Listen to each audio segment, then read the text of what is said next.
नमस्कार, आप देख रहे हैं इलेक्शन कैफे। मैं अश्विनी कुमार। आज के मेहमान संजय जी, आपका बहुत बहुत स्वागत है। आज पहली बार आप आए हैं। मयंक सर, पुण्येंदु जी, सुमित सर और विचित सर कुछ ही देर में अखिलेश जी भी आएंगे। तो सबसे पहले आपको स्वागत इसलिए क्योंकि आज पहली बार आप शो में हमारे आए हैं और हम चर्चा की शुरुआत भी आपसे ही करेंगे। तो चर्चा ये है कि महाराष्ट्र का चुनाव अभी आपको पता ही है, 23 तारीख को परिणाम आए हैं।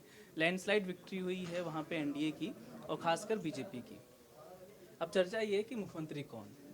एक स्वाभाविक नाम आ रहा है फडणवीस साहब का, क्योंकि बीजेपी सबसे बड़ी पार्टी है और उनका दावेदारी भी मजबूत है। लेकिन एक दूसरा फैक्टर ये भी कि लोग चुनाव से पहले तक जो माहौल था उसमें ये था कि जो स्थिति अभी है शायद चुनाव के बाद भी वही स्थिति मेंटेन रहेगी, इसलिए हर पार्टी संभल के बयान दे रहा था मुख्यमंत्री पोस्ट के लिए। आपको क्या लगता है, जो पहले था वही होना चाहिए? क्योंकि बीजेपी का सहारा शिंदे साहब ने दिया, तो अब शिंदे का मौका बनता है कि भाई जब उन्होंने आपकी मदद की थी सरकार बनाने में, तो आप उनको मेंटेन रखिए। आप क्या मानते हैं? देखिए, सबसे पहले तो ये बड़ा सम्मान है मुझे कि आपने इलेक्शन कैफे में बिठाया, क्योंकि हम तो इधर उधर घूमने वाले थे, कैफे में जाना कम ही होता है। तो इस सम्मान के लिए बहुत बहुत धन्यवाद। दूसरी चीज़ ये है कि आपने जो बात कही कि इलेक्शन के पहले ये माहौल था, मतलब ये कहाँ बात थी? अगर कहीं किसी के दिमाग में ये बात रही होगी, क्योंकि सभी ने, देखिए, कुछ चीज़ राजनीतिक में पॉलिटिकल प्रूडेंस से कही जाती है कि वो पॉलिटिकली सूट करे। एक चीज़ ये थी कि अगर आप देखिए उसके पहले, हम 2.5 साल पहले के फ्लैशबैक में जाएं, बीजेपी 105 पे और शिंदे जब आए थे तो 40 समथिंग 44 उनके साथ थे। तो बड़ा दिल, कहा गया कि फडणवीस साहब मुख्यमंत्री 5 साल रहे, अच्छे मुख्यमंत्री थे, फिर संख्या भी लेकर के आए थे, तो बीजेपी ने बड़ा दिल दिखाया। लेकिन एक चीज़ और है समाज में कि बार बार अगर बड़ा दिल आप दिखाएंगे ना तो आपकी कमजोरी की निशानी होगी कि ये तो चलो आप टेकन फॉर ग्रांटेड है कि इनके पास जो भी है ये बड़ा दिल है। दूसरी चीज़ है, राजनीति में कई बार चीज़ें स्ट्रेटेजिक होती हैं। उस समय की मांग ये थी, आज परिस्थितियाँ बदली हुई हैं। परिस्थिति दो हिसाब से, एक तो ठीक है, एकनाथ शिंदे ने कमाल का काम किया है, 57 सीटें अपने बूते पे लेकर के आए हैं, असली शिवसेना हो गए हैं। लेकिन स्थिति यह है कि बीजेपी 132 पे है जी, जो स्वयं आंकड़े, बहुमत के आंकड़े से 13 संख्या दूर। बाकी पार्टियों में भी ऐसे लोग हैं जो उनकी पार्टी के दिए हुए कैंडिडेट हैं। तो बार बार बड़ा दिल दिखाने से एक और भी चीज़ है, शिंदे के लिए भी, एकनाथ शिंदे के फैक्शन के लिए भी ये बहुत इंपॉर्टेंट है कि वो ये पोस्चरिंग करें कि हमें मुख्यमंत्री पद चाहिए, क्योंकि वो नहीं करेंगे तो उनका जो रैंक एंड फाइल है, उनको जो लोग वोट किया है ये सोच करके कि मुख्यमंत्री बनेंगे, और पहले ही वो कैपिचुलेट कर जाएंगे। जैसे अजीत पवार के बारे में पता था कि ऐसा नहीं हो सकता, तो वो कह रहे हैं, या मान लीजिए बाकी रामदास अठावले कह रहे हैं, उन लोगों का कहना का मतलब है। लेकिन इनको अपने संदेश, जो सपोर्टर्स हैं, वोटर्स हैं, बाकी लोग हैं, उसके लिए इम्पोर्टेंट है मुझे लगता है। और एक चीज और, तीसरी चीज मैं ऐड कर दूं, जी जी, थोड़ा लंबा वो कह रहा अरे हूं। आराम से बोलिए, ये शो आराम से बोलने तीसरी का है। चीज मैं ये ऐड कर दूं कि एक जो कई बार स्टिग्मा होता है कि आप पिछली बार आप चीफ मिनिस्टर थे, इस बार आप डिप्टी चीफ मिनिस्टर हो गए हैं, है ना, कि आप कैफे चला रहे हैं और आप ढाबे में पहुंच गए या ढाबे से कैफे में आ गए, तो मतलब ये सम्मान किस तरफ वो जाता है।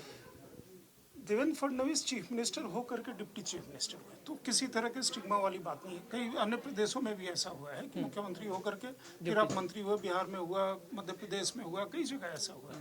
सो वो चीज़ नहीं रहेगी सम्मानजनक रूप से, मतलब वो डिप्टी चीफ मिनिस्टर भी हो सकते हैं, केंद्र में भी हो सकते हैं, वहीं रहेंगे मेरे ख्याल में। ये एक 2 दिन की चर्चा है और ऐसी चर्चा होनी भी चाहिए। ये चर्चा नहीं होगी तो फिर हम कैफे में जुट करके, मतलब सब कुछ इतनी आसानी से हो जाए तो कैफे में हम जुटेंगे क्या?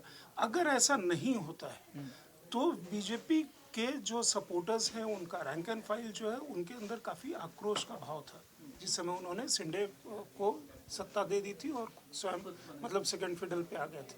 इस बार अगर ऐसा होगा तो 132 के बाद आप मान के चलिए ऐसा नहीं होगा, लेकिन अगर निगेटिव में जो चांसेस हैं वो भी होता है तो बहुत असर होगा बीजेपी के कार्डर्स पे, वर्कर्स के, लीडर्स के, सपोर्टर्स के मोरल पे। तो ऐसा होगा नहीं। मैंने एक उसके तौर पे कह दिया कि आप चर्चा को यहाँ से जो भी जिस डायरेक्शन में ले जाना चाहिए। मयंक सर, आप जैसे मैं आप पे आ रहा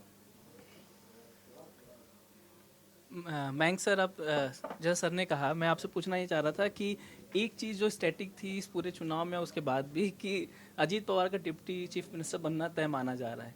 क्या आपको लगता है कि वो मेंटेन रहेगा इस बार? शिंदे साहब का ना ही है, लेकिन डिप्टी चीफ मिनिस्टर और फडणवीस, आपको भी लगता है फडणवीस को ही बनना चाहिए या कुछ बदलाव? क्योंकि उनके अध्यक्ष बनने की भी चर्चा है, खैर अभी अखिलेश जी उसको कल बताएंगे। कल सुमित जी ने बहुत इम्पोर्टेंट बात कही थी कि ये फैसला इसीलिए देरी हो रही है कि दो, और हम उसमें एक नया एलिमेंट जोड़ना चाहते हैं कि ये जो फैसला लिया जाएगा उसका बिहार पर भी असर पड़ेगा। बिहार का जो टेम्पलेट है वो एग्जैक्टली यही है जो महाराष्ट्र में फॉलो हुआ था। तो इस डिसीजन के जो इमीडिएट फॉल आउट होगा उसके साथ साथ नीतीश कुमार जी का भी थोड़ा सा हेडेक बढ़ सकता है। क्यों सर? कि हो सकता है कि ये टेम्पलेट अगर यहाँ बीजेपी के मुख्यमंत्री होते हैं नंबर के हिसाब से, तो बिहार में भी यही करना पड़ेगा ना फिर। तो ये जो है इसीलिए देरी हो रही है, सारे पहलुओं पे चर्चा हो रही है। अध्यक्ष, पार्टी अध्यक्ष कौन बनेगा, महाराष्ट्र का चीफ मिनिस्टर कौन होगा, अगले साल बिहार में हमारा क्या पोजीशन होगा, ये तीनों कंसिडरेशन को देखते हुए फैसला लिया जाएगा। और इनके बारे में थोड़ा सा बता दूँ, आजकल मेरा सौभाग्य के लिए साथ बहुत ट्रैवल करने का मौका मिलता है। वो बहुत अच्छे कहानीकार हैं। हम चुपचाप बैठे रहते हैं, ये कहानी सुनाते रहते हैं पूरी यात्रा के दौरान। तो अभी भी हम बहुत सारा कहानी सुनना चाह रहे थे, लेकिन इनके पास टाइम नहीं है अभी। तो अभी बता। बिहार वाली चीज पे इफ आई में हाँ, मुझे पैटर्न पता नहीं है, इसलिए मैंने इसका पैटर्न ये है कि कॉफी पीजिए और बोलिए। मैं केवल एक चीज बिहार वाले पे ऐड करना चाहता हूँ कि बिहार का जो टेम्पलेट था वो नीतीश कुमार सेंट्रिक था। जिस समय नीतीश कुमार को पहली बार बिहार के मुख्यमंत्री के रूप में प्रोजेक्ट किया गया वो था 2010 में, 2005 में, 2005 में, हाँ उसके बाद जो आडवाणी जी ने किया था। हाँ 2005 के चुनाव में, तो लेकिन उस समय जेडीयू बड़ी पार्टी थी वहाँ। हाँ जब प्रोजेक्ट किया गया उस समय में क्या हुआ था कि वो एक यूनिलेटरल डिसीजन था एल.के. आडवाणी, प्रमोद महाजन और अरुण जेटली के बीच में, जिसमें बाकी किसी भी पार्टी के लोग या पार्टी के अन्य पार्टी के लोग उसमें सम्मिलित नहीं थे। जिस समय ये डिसीजन लिया गया तो जॉर्ज फर्नांडिस और दिग्विजय सिंह जो उस समय जेडीयू के नेता थे, ये लोग पूरी तरह से सरप्राइज थे। सो मच सो कि वहाँ के तब के अध्यक्ष गोपाल नारायण सिंह बिल्कुल मतलब वो अजीब उसमें थे कि ये कैसे अनाउंसमेंट हो गया। इन लोग को उस समय में ये लगा था कि नीतीश कुमार का एक फेस है, बीजेपी के सामने कोई प्रोमिनेंट फेस नहीं था वहाँ पे। तो इस बार भी उन्होंने पहले डिक्लेयर कर दिया कि नीतीश कुमार को हम बनाएंगे। नीतीश कुमार पिछले चुनाव में कह चुके हैं कि आखिरी चुनाव है, हालांकि उनके स्वास्थ्य कारण कभी ठीक नहीं और राजनीति में कभी कोई भी कुछ कर सकता है। तो अगले साल बिहार में चुनाव है। वहाँ सीनियर पार्टनर होने के बावजूद ऐसा हुआ कि उनके अपनी लीडरशिप में खोट था। मतलब उनका स्ट्राइक रेट भी बीजेपी का अच्छा है वहाँ पे, पिछले चुनाव में भी काफ़ी अच्छा रहा, उसके पिछले चुनाव में भी उनका स्ट्राइक रेट अच्छा था। लेकिन यहाँ महाराष्ट्र में उनके पास एक चेहरा है, बिहार में वो चेहरा नहीं था। तो इसलिए वो टेम्पलेट वहाँ फॉलो होगा, अदरवाइज भी फॉलो होने की तैयारी में है। तो इसलिए जो मयंक जी बात कह रहे हैं उस टेम्पलेट का असर हो सकता है, होने की पूरी संभावना है इधर वे। तो थोड़ा सा मैंने हिस्टोरिसिटी उसमें डाल दी। हाँ, ये कल भी बात काफ़ी चर्चा चल रही थी कि क्या बिहार मॉडल अपनाया जाएगा। पुर्णेंदु जी, मुख्यमंत्री कौन बनेगा अभी 3 लोग और बताएंगे, एक बार पहले आप भी नाम बता दीजिए। चौथा, इस चुनाव पे कई फैक्टर्स को लेकर बात हो रही है कि जो कुणबी मराठा जो वोट है, जो बीजेपी ने खासकर फोकस करके अपने तरफ किया, और एक कार्ड निकाली नाना पटोले की जाति का, कास्ट का, ताकि बीजेपी उसको गेन कर पाए। और खासकर एक विदर्भ में चल रहा सेंटीमेंट कि फडणवीस या नाना पटोले, तो उस रेस में तो फडणवीस आप जीत गए। हाँ, अगर विदर्भ की बात कहें तो विदर्भ में बीजेपी ने बहुत ज़बरदस्त प्रदर्शन किया। 47 सीटें वो लड़े, 38 जीते, और कांग्रेस वहीं बहुत ख़राब प्रदर्शन था, पिछली बार से भी बल्कि ख़राब कांग्रेस का प्रदर्शन रहा। अब बीजेपी ने जो कार्ड ऐसे निकाली कि बीजेपी लड़ी 47 सीटें विदर्भ में, 47 में से 12 वो रिजर्व थी, बची 35 में उन्होंने 19 टिकट जो कुणबी कम्युनिटी से दिया। तो जो मराठा रिजर्वेशन और उसको लेकर के इस तरह से उन्होंने कार्ड निकाली। ये इस तरह से उन्होंने बहुत सारे जो लोकल लेवल पे उनकी स्ट्रेटजी थी वो बहुत हद तक काम की कई सीटों पे। आप अगर जातिवार आंकड़े, हालांकि मयंक सर इन आंकड़ों से बहुत पूरी तरह सहमत नहीं है, इनको लगता है क्वेश्चन भी किया जाना चाहिए, लेकिन फिलहाल जो हमारे पास एक आंकड़ा है CSDS का, नॉर्मली एक एकेडमिक इंस्टीट्यूशन होने की वजह से हम ज़्यादातर लोग उसको कोट करते हैं, तो आप पाएंगे मराठा रिजर्वेशन के बाद, इस आंदोलन के बाद भी, जहां मराठवाड़ा में एनडीए का सफाया हो गया था लोकसभा में, एक तरह से 8 लोकसभा सीटों में सिर्फ 1 जीत पाए थे। अगर वोट देखिए तो मराठा कुणबी समाज का मिला करके 54% वोट महायुति को मिला हुआ है, एनडीए को, और सिर्फ महज 32% मिला है अघाड़ी को। तो इसका क्रेडिट कहीं ना कहीं शिंदे साहब को भी जाता है, एक नाथ शिंदे को भी इसका, क्योंकि वो खुद मराठा समाज से आते हैं, वो चेहरा है। फडणवीस साहब ब्राह्मण समाज से हैं। और बीजेपी की एक जो पॉलिटिक्स थी, जिसके बारे में अखिलेश सर ने एक शो में बड़े विस्तार से बताया भी था, कि बीजेपी जो है नॉन डोमिनेंट कास्ट के लोगों को सीएम बनाने लगी थी। खट्टर साहब या फडणवीस साहब या वहाँ पे रूपानी साहब गुजरात में किया, लेकिन बीजेपी ने बाद में उस अपनी स्ट्रेटजी में बदलाव किया। अब खट्टर साहब को हटा के सैनी साहब आए, ओबीसी समाज से आए, फिर वहाँ पे आप भूपेंद्र सिंह पटेल आए, और क्या अब बीजेपी महाराष्ट्र में फिर से फडणवीस साहब को बना करके, जो कि डोमिनेंट कास्ट नहीं है वहाँ की, जबकि एक मराठा फेस ऑलरेडी है और जिसका परफॉर्मेंस लोकसभा विधानसभा दोनों में बेहतर रहा है। एक नाथ शिंदे कोई नीतीश कुमार वाला मामला नहीं है कि बहुत खराब प्रदर्शन करने के बावजूद भी मजबूरी बस उनको सीएम बनाया जा रहा है। उनको जितनी सीटें मिली उसमें काफ़ी अच्छा परफॉर्मेंस करते हुए 57 सीटें उन्होंने जीती हैं।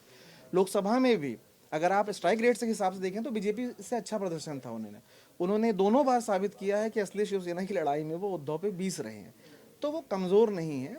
इसीलिए मुझे लगता है इतनी देर तक बीजेपी इंतजार करी। बीजेपी भी इस बात को समझ रही है कि अगर हम एक मराठा समाज के चेहरे को, जो एक मजबूत चेहरा है जिसने अपनी दमदारी साबित की है, हम एकदम से साइडलाइन नहीं कर सकते। मान मनोबल की कोशिश हो रही है, कुछ चल रहा होगा। और जैसा संजय सर ने भी बड़े उसको बताया कि भाई उनका बोलना भी ज़रूरी है, क्योंकि बदले में उन्हें भी कुछ चाहिए। खुद हो सकता है डिप्टी सीएम ना बने, केंद्र में लें या अपने बेटे के लिए कुछ करो, जो भी इन केस या अपनी पार्टी के लोगों के लिए करे। तो क्योंकि देखिए यहाँ तो बात है कि सत्ता में सबको इंपॉर्टेंट पोर्टफोलियो चाहिए, सिर्फ कैबिनेट बर्थ से बात नहीं बनती है। कौन सा पोर्टफोलियो मिलता है, कौन सा ताकतवर आपको मंत्रालय मिलता है, वो भी महत्वपूर्ण है। और अजीत पवार साहब अपना अलग गेम खेले, उन्होंने इनडायरेक्टली देवेंद्र फडणवीस साहब को है। तो महाराष्ट्र की गुत्थी उलझी हुई है। क्या पता बीजेपी फडणवीस साहब को राष्ट्रीय अध्यक्ष बना दे और किसी डोमिनेंट कास्ट से कोई नया चेहरा देने को मिले। और बीजेपी में तो हमने देखा है तमाम चौंकाने वाली चीज़ें। इस बार भी अगर आप चौंके तो मुझे नहीं लगता कोई आश्चर्य होगा। मैं तो सिर्फ अच्छा तो बोलिए सर। नहीं, ये जो बिहार से तुलना बस इस पर की बात वही हो रही है कि नीतीश कुमार और एक नाथ शिंदे की दोनों में मौलिक अंतर है। एक नाथ शिंदे को नेता मानना बीजेपी की मजबूरी नहीं है, क्योंकि बीजेपी अगर चाहे तो अजीत पवार के बल पर भी और उसके जो निर्दलीय 5-6 विधायक समर्थक हैं उतने पर भी बड़े आराम से सरकार चलेगी। बिहार में ऐसी स्थिति नहीं है। बिहार में अगर ऐसी स्थिति होती तो नीतीश कुमार को बीजेपी कब का झटक चुकी होती। बीजेपी जब महाराष्ट्र में बाला साहब ठाकरे की पार्टी को के साथ उसको जूनियर पार्टनर बना सकती है और उसको मुख्यमंत्री नहीं बनाने के लिए रिजिड होकर के अपनी सरकार तक कुर्बान कर सकती है, तो वो बिहार में नीतीश कुमार को बर्दाश्त कर रही है। वो इसलिए नहीं कि नीतीश कुमार को नेता मानती है, वो मजबूरी का फैसला है। वहाँ पर और कोई सहयोग उसको देने वाला नहीं है ना। और नीतीश कुमार उसी मजबूरी का फ़ायदा लेते हैं कि बीजेपी और आरजेडी दोनों एक नहीं हो सकते, और जब वो चूँकि दोनों एक नहीं हो सकते हैं तो नीतीश कुमार के पास विकल्प है कि कभी इधर जाएं या कभी उधर जाएं, ये है। और इसीलिए एक नाथ शिंदे का मुख्यमंत्री बनना इस बार ये नहीं हो सकता, क्योंकि चुनाव से पहले केंद्रीय गृह मंत्री अमित शाह बार बार बोलते थे कि मुख्यमंत्री चुनाव के बाद तय होगा, मुख्यमंत्री चुनाव के बाद तय होगा। ये अपने आप में दर्शाता था कि मुख्यमंत्री जो मौजूदा हैं वो शायद न हो, या शायद क्या कन्फर्म है कि न हो। वैसी स्थिति में बीजेपी का मुख्यमंत्री होगा। बहुत चौंकाने की आदत चूंकि बीजेपी की है, तो उसमें हो सकता है कि फडणवीस के जगह पार्टी में ही कोई और हो जाए, ओबीसी का कोई नेता आ जाए, लेकिन अभी तक फडणवीस के ही आसार दिखते हैं। मुझे तो सिर्फ एक ही चीज़ कहनी है कि बीजेपी में किसी को कुछ नहीं पता होता टॉप 2 के। तो ये बैठ के जो 7-8 आदमी परपंच कर रहे हैं, ये हवा में तीर छोड़ रहे हैं। प्रपंच नहीं कर रहे हैं तो परपंच है, राय है, परपंच है, राय है, तो किसी को कुछ नहीं पता। इनफैक्ट जब इतनी बड़ी जीत के बाद मध्य प्रदेश में शिवराज सिंह चौहान जैसे मजबूत मुख्यमंत्री को एक झटके में हटा दिया गया, उनके बदले एक ऐसे व्यक्ति को मुख्यमंत्री बनाया गया जो 2 या 3 बार के एमएलए तो थे, लेकिन कोई उनका नाम तक नहीं जानता था। राजस्थान वाले भजनलाल शर्मा तो पहली बार के विधायक थे और उसके पहले का चुनाव वो हारे हुए थे, और 1 साल निकल गया। लास्ट दिसंबर की बात है, इस दिसंबर में हम आ गए हैं। कोई चू चपड़ नहीं पार्टी के अंदर, कोई विद्रोह नहीं, कोई बागी नहीं, कोई शिवराज सिंह चौहान ने बगावत की तलवार नहीं उठाई, कोई वसुंधरा राजे ने नहीं उठाई, कहीं कुछ नहीं हुआ। काडर बेस्ड पार्टी है, अनुशासन को मानने वाली पार्टी है। एक बार जो फैसला हो जाता है उसके पीछे पूरे के पूरे लोग खड़े होते हैं।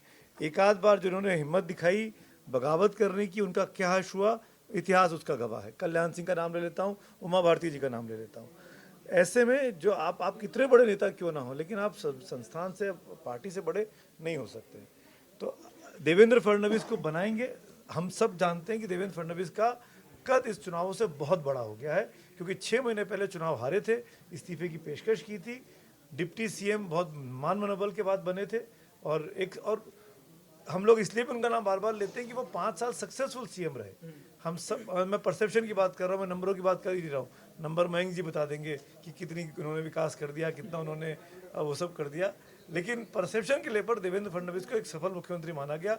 इसीलिए जब उनको मुख्यमंत्री नहीं बनाया गया, डिप्टी सीएम बनाया गया, तो मीडिया जगत भी उतने हतप्रभ था कि ऐसा फैसला क्यों पार्टी आलाकमान ने किया, और एक अनजाने से चेहरे को, एकनाथ शिंदे को मुख्यमंत्री के तौर पर स्वीकार कर लिया, जो कि छोटी पार्टी को भी लीड करता है। तो कुछ भी हो सकता है आने वाले 48 घंटे 72 घंटे में महाराष्ट्र में। मैं तो किसी पर कोई दाम नहीं चल रहा हूँ।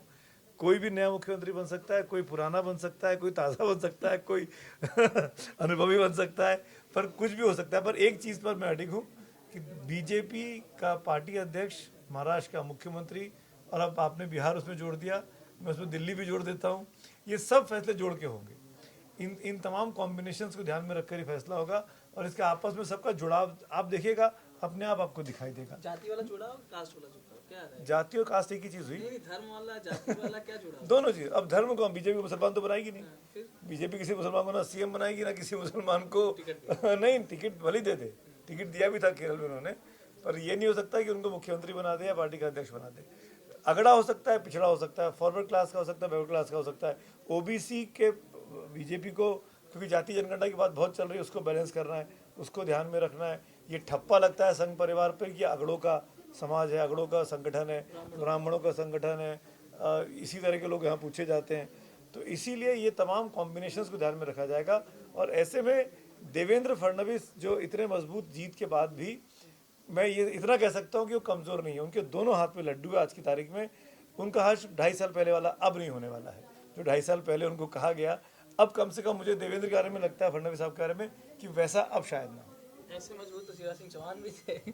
आपको क्या लगता है, शिवराज सिंह चौहान का हाल तो नहीं होगा कि वहाँ मुख्यमंत्री पद के आस देख रहे हैं, लेकिन यहाँ दिल्ली ले आए हैं उनको बनाने के लिए? शिवराज सिंह चौहान के बारे में तो कुछ बातें मैं ये कह सकता हूँ कि जब उनको मुख्यमंत्री बनाया था, जब आपका ज्योतिरादित्य सिंधिया टूट करके आए थे, जो कांड है, जब टूट करके आए थे, तो वो इसलिए क्योंकि मुझे लगता है कोई चाहता नहीं था कि शिवराज सिंह चौहान बने, लेकिन परिस्थितियाँ इस तरह की बन गई थी कि उनके अलावा कोई दूसरा नाम पार्टी के पास था नहीं।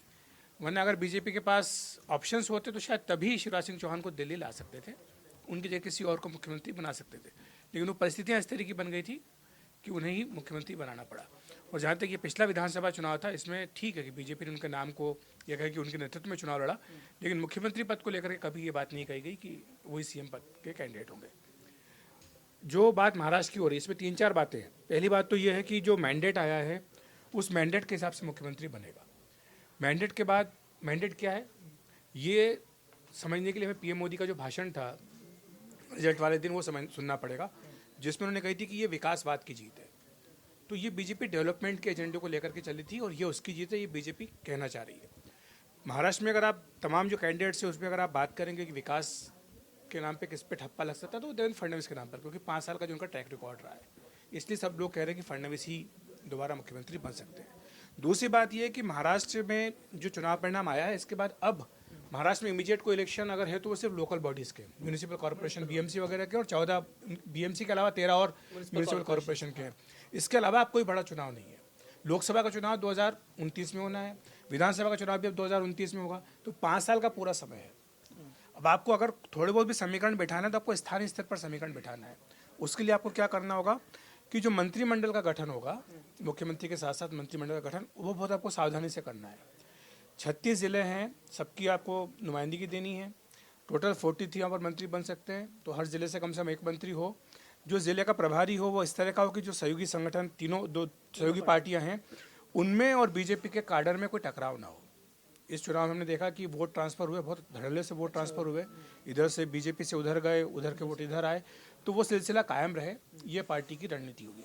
चौथी बात ये कि जो बात हम कह रहे हैं कि एकनाथ शिंदे, तो एकनाथ शिंदे का एक बड़ा रोल इसमें रहा है जीत में, इसमें कोई दो राय नहीं है।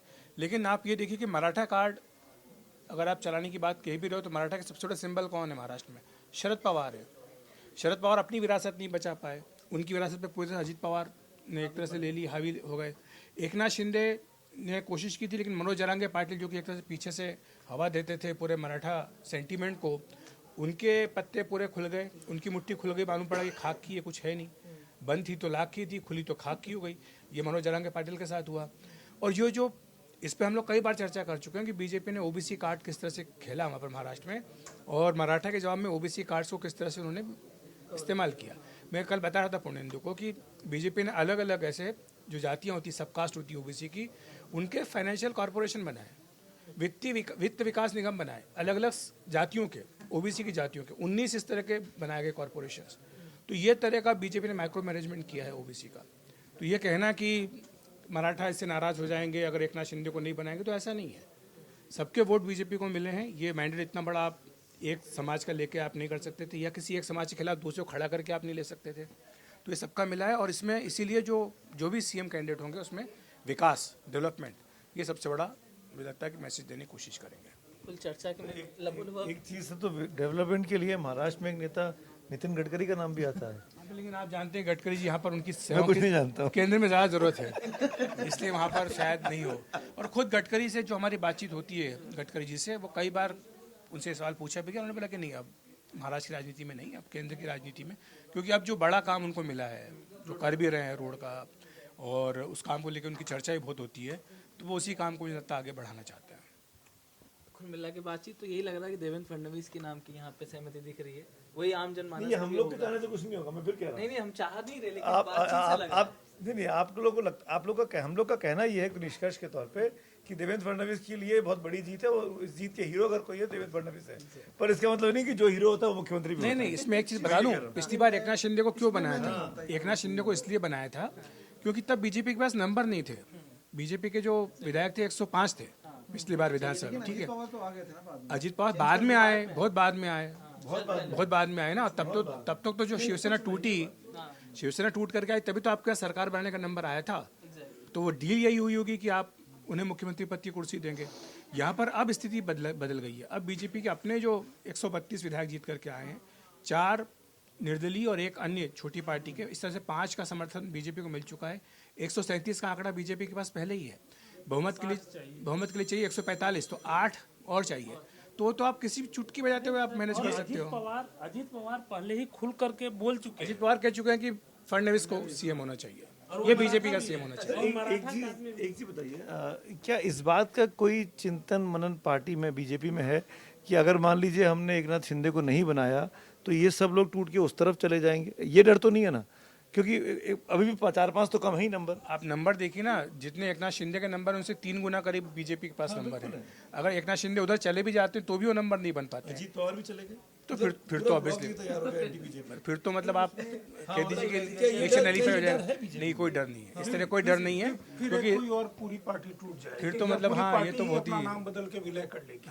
मतलब वो संभावना फिर वही हो सकती है कि अगर आपको मतलब हाइपोथेटिकली सोचना है तो आप ये देखिए ना, केंद्र में बीजेपी की सरकार है, बीजेपी की सरकार यहाँ है, तो बीजेपी के पास कई सारे ऑप्शंस हैं कि आप अगर राज्य में किसी को एडजस्ट नहीं कर पा रहे तो आप उनको केंद्र में कर दीजिए। अभी एकनाथ शिंदे का केवल 1 ही मंत्री है। अब ऐसे में अगर चाहें तो मंत्रियों की संख्या बढ़ सकती है, उनकी बढ़ सकती है, अजित पवार के मंत्रियों की संख्या बढ़ सकती है। खुद एकनाथ शिंदे के लिए अगर वो चाहे तो यहाँ पर मंत्री पद उनको दिया जा सकता है। तो ये सारी बातें, लेकिन अब ये मूलतः चाहे आरएसएस हो, चाहे बीजेपी का महाराष्ट्र काडर हो, सब ये चाहते हैं कि मुख्यमंत्री बीजेपी का ही होना चाहिए। ठीक है, तो आज की चर्चा यहीं खत्म करते हैं। दर्शकों से अपील है कि इस वीडियो को ज़्यादा ज़्यादा शेयर करें, सब्सक्राइब करें, वीडियो को लाइक करें, कमेंट करें और अपने सुझाव हम तक साझा करें। तो आज की चर्चा में बस इतना ही। कल मिलते हैं किसी और विषय के साथ, तब तक के लिए धन्यवाद।